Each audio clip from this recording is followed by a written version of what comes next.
Assalamualaikum warahmatullahi wabarakatuh. Kita lanjutkan kembali kuliah termodinamika metalurgi. Kita akan sekarang memasuki segmen ke-6 yang merupakan segmen terakhir dari hukum pertama termodinamika. Aplikasi dari hukum pertama termodinamika ini banyak sekali. Jadi ini juga merupakan dasar ya pengetahuan apapun yang berhubungan dengan proses-proses yang ada di industri. Dasarnya adalah ke hukum pertama termodinamika ini. Kita akan lihat salah satu dari aplikasinya adalah untuk menghitung temperatur adiabatik nyala api. Kita punya api di situ, ya dibakar, di bagian bawah ini ada udara bereaksi dengan bahan bakar, terserah apakah bensin, gas, dan lain-lain gitu ya, batu bara, dia masukkan api. Nah sekarang, dengan menggunakan termodinamika ini, kita berusaha untuk menghitung berapa sih temperatur nyala api. Mengapa itu menjadi penting di metalurgi? Aplikasinya, kalau misalnya Anda ingin melebur, kembali lagi ke besi. Anda ingin melebur besi. Besi ini temperatur lelehnya di 1540 derajat Celcius. Pertanyaannya, apakah Anda bisa melebur besi ini dengan menggunakan kayu bakar? Jawabannya tidak. Kalau misalnya iya, ya perasaan orang mau masak di dapur ya, ibu-ibu mau masak, pancinya bolong. Kalau misalnya dia terbuat dari baja, dia bolong, atau dari stainless steel gitu ya, dia bolong. Kenapa bolong? Karena kayu ini temperaturnya pada saat dibakar, membentuk nyala api seperti ini, temperaturnya lebih tinggi sehingga dia bisa membuat besi atau baja ini menjadi leleh. Itu gunanya di metalurgi. Pada proses-proses yang melakukan temperatur tinggi, kita memang ingin kadang-kadang melebur besi ini. Misalkan pada proses yang terjadi di electric arc furnace, proses untuk mendaur ulang, mensirkulasi kembali, baja bekas, besi bekas. Pada proses-proses tersebut, kita harus tahu berapa nyala api, berapa temperatur nyala api sehingga kita bisa membuat besi ini menjadi leleh, bisa dilebur, kemudian setelah itu bisa dimurnikan kembali, bisa dibuat kembali produk yang baru. Jadi itu salah satu gunanya dari nyala api. Termasuk proses-proses di metalurgi yang lain, kalau misalnya Anda ingin melakukan proses di temperatur 1200 derajat Celcius, tentunya Anda harus mempunyai api yang temperaturnya lebih tinggi dari 1200 derajat Celcius, katakanlah 1800 derajat Celcius. Oke, ini contoh di sini, kita akan memperkirakan suatu gas mengandung 20% CO, 20% volume, kalau misalnya kita bicara mengenai gas, 30% CO2, 50% N2, hitung berapa adiabatik temperaturnya dari proses pembakaran ini. Kita lihat kembali dari gas ini. Apa sih yang bisa dibakar dari gas ini? CO bisa dibakar, bisa dioksidasi? Ya. Jadi hanya CO, kalau misalnya kita lihat ya, CO plus oksigen menghasilkan CO2. Reaksinya adalah reaksi eksotermik, reaksi menghasilkan panas. Apakah CO2 bisa dibakar? Tidak. CO2 tidak bisa dibakar. Tidak ada reaksi CO2 plus oksigen menghasilkan panas. Tidak ada, karena CO2 udah bentuk final, tidak bisa lagi dibakar. N2, apakah N2 bisa dibakar? Bisa, tapi tidak begitu menghasilkan panas ya. Membentuk NOx kecil sekali kadarnya, bukan juga reaksi eksotermik. Jadi reaksi yang bisa menghasilkan panas hanya reaksi pembakaran dari CO plus oksigen menghasilkan CO2. Kita tulis reaksinya di bawah, CO plus setengah oksigen menghasilkan CO2. Kemudian untuk memudahkan, kita buat neraca material yang sangat sederhana. Jadi gas apa saja yang kita punyai, gasnya adalah CO, CO2, O2, nitrogen. Kemudian berapa mol yang masuk, kita anggap totalnya adalah 1 mol untuk memudahkan. Di atas ini semuanya adalah persen volume yang setara dengan jumlah mol. Jadi kalau misalkan totalnya adalah 1 mol, berapa mol dari CO? 20% dikali dengan 1 sama dengan 0,2. Berapa mol dari CO2? 30% dikali dengan 1 mol total, itu sama dengan 0,3. Berapa mol dari nitrogen? Itu sama dengan 0,5. Kemudian yang kita hitung yang memudahkan adalah kita anggap reaksinya adalah reaksi pembakaran sempurna, tidak ada udara berlebih atau kekurangan udara, jadi stoichiometric. Jumlah oksigen yang dibutuhkan untuk membakar ini kita lihat CO adalah 0,2. Untuk membakar CO 0,2 mol ini dibutuhkan oksigen setengah dikali 0,2 sama dengan 0,1 mol. Ini yang dibutuhkan karena kita menggunakan udara. Ini adalah nitrogen yang berasal dari udara yang bersamaan dengan oksigen. Jadi 0,1 dikali dengan 79 bagi 21. Karena di udara ini terdapat 79% nitrogen dan 21% volume dari oksigen. Kemudian kita lihat mol yang keluar, CO habis, tidak ada. CO ini terkonversi menjadi CO2, sehingga mol CO2 itu meningkat. Yang tadinya 0,3 ditambah dengan 0,2, karena ini bereaksi dengan oksigen masukkan CO2, menjadi 0,5. Oksigen juga diasumsikan di sini adalah stoichiometrik, tidak ada udara yang berlebih. Kalau misalnya ada udara yang berlebih akan lain lagi ceritanya. Juga sama dengan 0. Kemudian total dari nitrogen. Ini kita sudah punya neraca material. Kemudian kita menggunakan hukum pertama termodinamika untuk sistem terbuka untuk menyelesaikan permasalahan di sini. Dan kita asumsikan sama seperti sebelumnya untuk memudahkan dia dalam keadaan tunak. Artinya kalau misalnya setelah dibakar dan continuous gitu terus-menerus, sistem ini tidak akan lagi berubah sepanjang waktu. Kecuali pada saat awal saja, tidak ada api, kemudian tiba-tiba muncul api, di situ terjadi perubahan. Tapi setelah itu kalau misalkan minyak atau bahan bakarnya mengalir terus-menerus ke sini, ya, kemudian oksigen juga sama mengalir terus-menerus ke sini, Anda tidak mengubah volume dari minyak dan juga oksigen sama gitu ya, artinya bisa dianggap dia dalam keadaan tunak.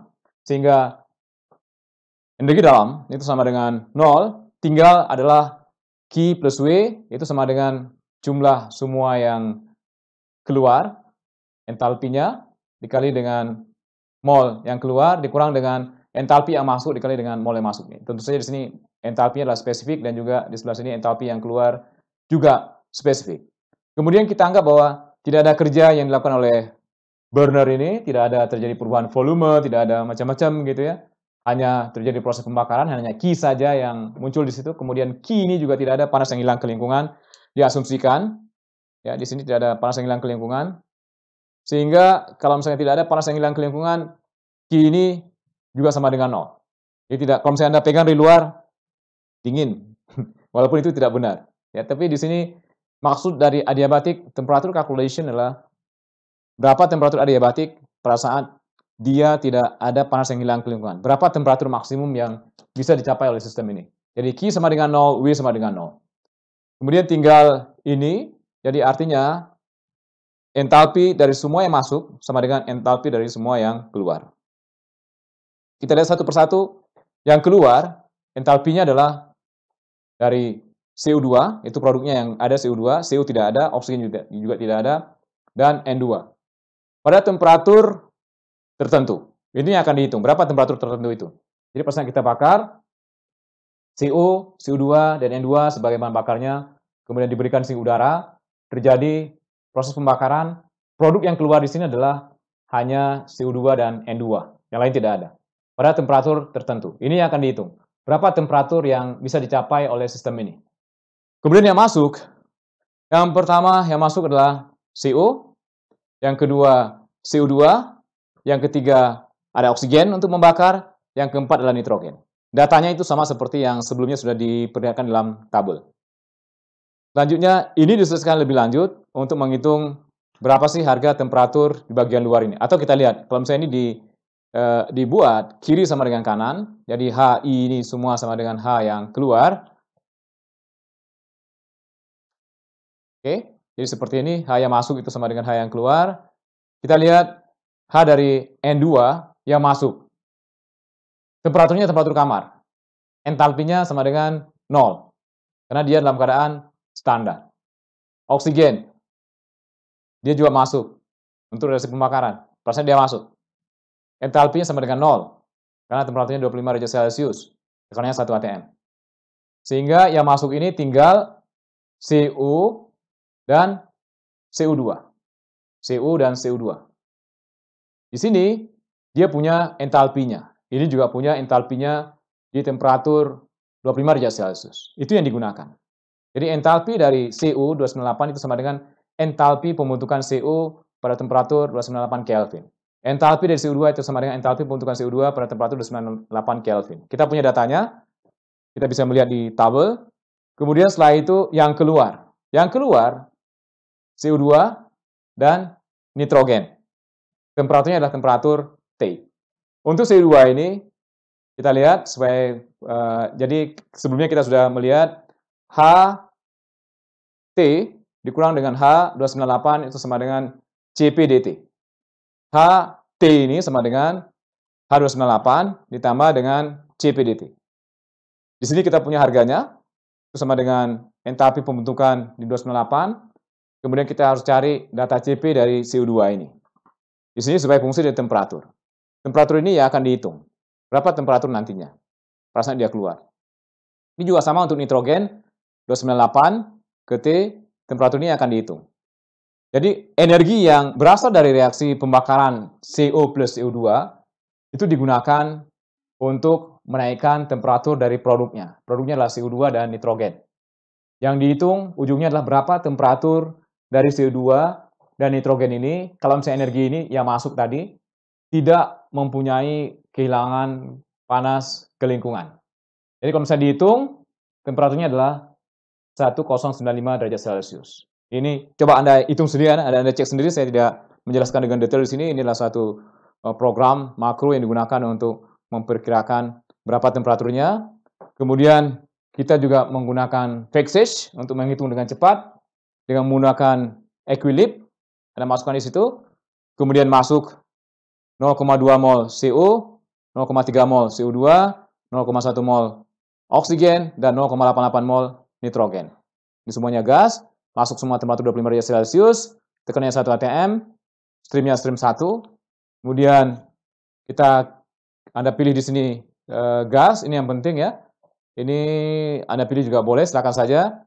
Kemudian ini kita set tekanannya 1 atm, kita anggap kondisinya adalah adiabatik, tidak ada panas yang hilang ke lingkungan.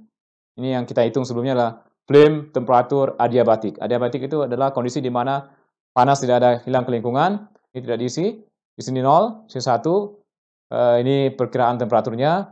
Hasilnya adalah, kalau misalnya dilihat, 1091 derajat Celcius. Jadi mirip hasilnya dengan hasil yang dihitung dengan manual 1095, dihitung dengan menggunakan data-data dari literatur, dengan menggunakan CP dan entalpi dari CO2 dan CO, CP dari nitrogen dan CO2. Harganya mirip dengan yang dihitung dengan menggunakan Vexage ini. Ini contoh di industri metalurgi.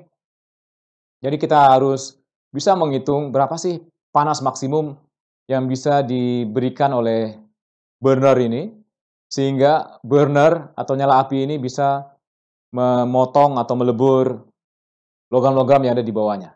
Nah, sekali lagi, kalau misalnya Anda menggunakan kayu bakar di sini tidak akan bisa.